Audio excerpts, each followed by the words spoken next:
BSc तृतीय वर्ष वाले विद्यार्थियों के लिए हमने पिछले वीडियो में जीवाणुभोजी डीएनए को एज ए वेक्टर यूज़ करने के तरीकों के बारे में चर्चा की थी और उसके संदर्भ में अध्ययन किया था।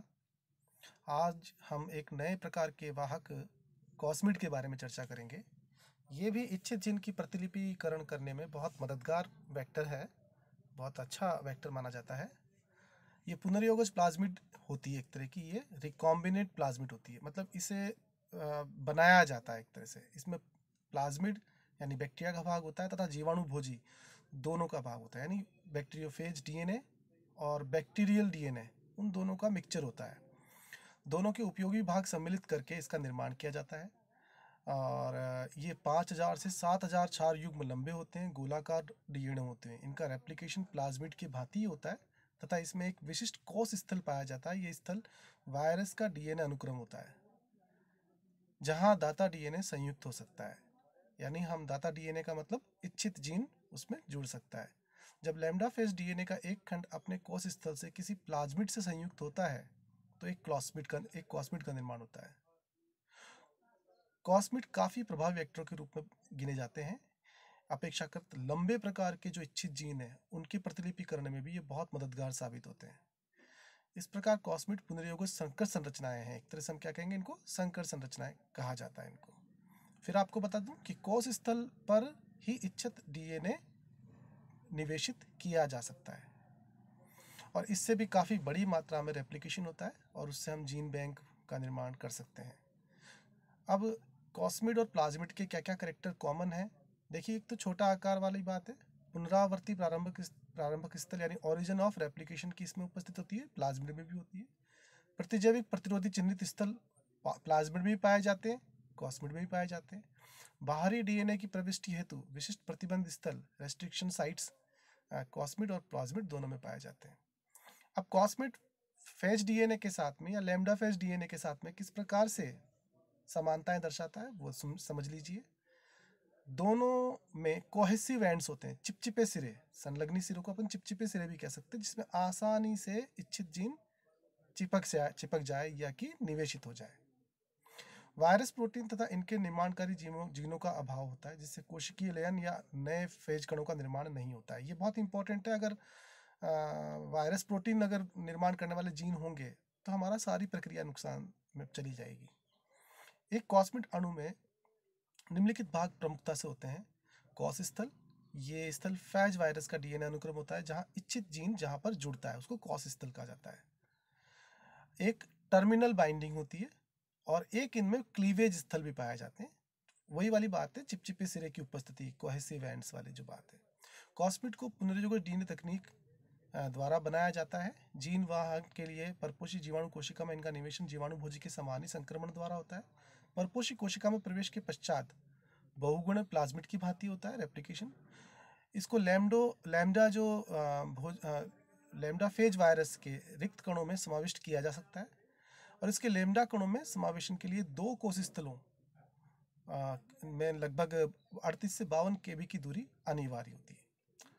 अब इसको क्यों अच्छा वाहक माना जाता है, इसको समझ लीजिए। इनके द्वारा अपेक्षाकृत लंबे इच्छित जीनों को स्थानांतरित किया जा सकता है, उनका प्रतिलिपिकरण किया जा सकता है। बहुत इंपॉर्टेंट बात है ये। कॉस्मिड का रिक्त लैम्डा फेज कणों में समावेशन किया जा सकता है, कॉस्मिडों का रिक्त लैम्डा कणों में समावेशन किया जा सकता है।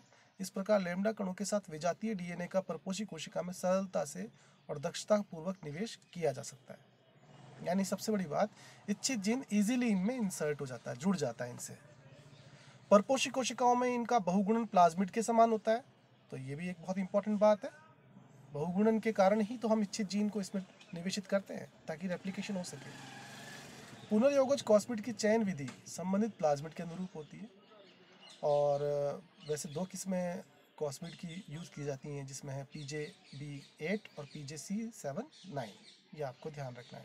अब क्या खासियत है PJB8 की, ये कॉस्मिड 5.4 kb का होता है और इसमें PBR 322 का एम्पिसिलिन प्रतिरोधी जीन तथा लैम्डा फेज डीएनए का कोष स्थल दोनों उपस्थित होता है।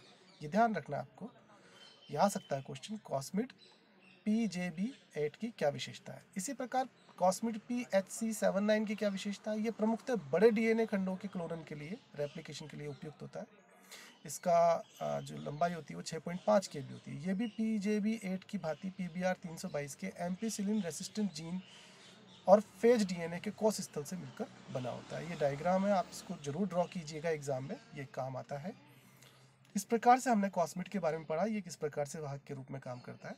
कुछ अन्य वाहक भी हैं, जैसे पादप वायरस है, इसमें काउली फ्लावर मोज़ेक वायरस है, टोबैको मोज़ेक वायरस है और जेमिनी वायरस है। इनके RNA और इनके DNA को भी अच्छी जीन के रेप्लिकेशन के लिए यूज़ किया जाता है।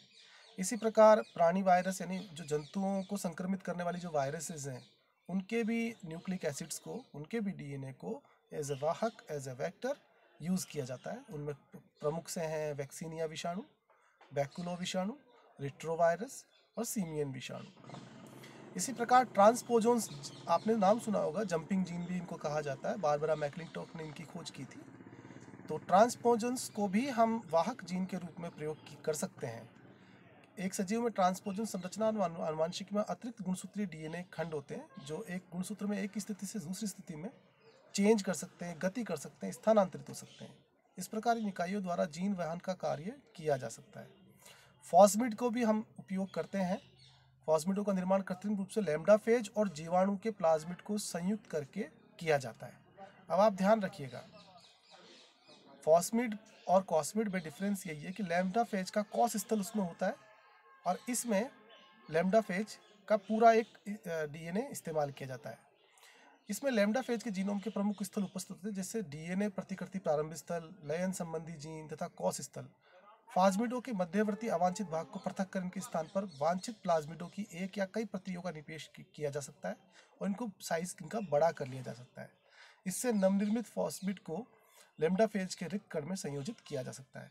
अंतर सिर्फ इतना है कि वहाँ कौस स्थल पर हमारा जीन निवेशित हो रहा था, यहाँ पर हम जीन को किसी भी स्थल पर निवेशित कर सकते हैं। जीन वहन के समय प्लाज्मिड में जोड़े गए प्लाज्मिड खंडों में से किसी एक भाग को या शेष सभी भाग को हटा दिया जाता है। हटाई गई प्रतियों के स्थान पर विजातीय यानी इच्छित जीन को निवेशित कर दिया जाता है। आजकल जो कृत्रिम जो ज़्यादातर यूज किया जा रहा है वो आपके PUC19 प्लाज्मिड है, जो PUC19 प्लाज्मिड के द्वारा इनकी उत्पत्ति की जा रही है। अब आते हैं हम करघी या शटल वाहक के। ये ऐसे वाहक है जिन्हें एक परपोषी में प्रोपोगेशन के बाद बिना किसी हेर फेर के किसी दूसरे परपोषी में प्रवर्धित किया जा सकता है।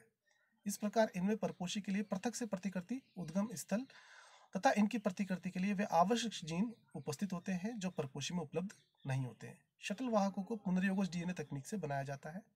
इनमें सामान्यतः 2 प्रोकैरियोटिक जीवों जैसे इस्टिया कोलाई और एक प्रोकैरियोटिक तथा एक यूकैरियोटिक जीव जैसे यीस्ट जीव, जंतु अथवा पौधे के लिए निर्मित किया जाता है। कुछ अन्य गौण वाहक भी हैं जिनमें आपके YEP ईस्ट एपिसोमल प्लाज्मिड है। ईस्ट एपिसोमल प्लाज्मिड का बहुत उपयोग किया जाता है।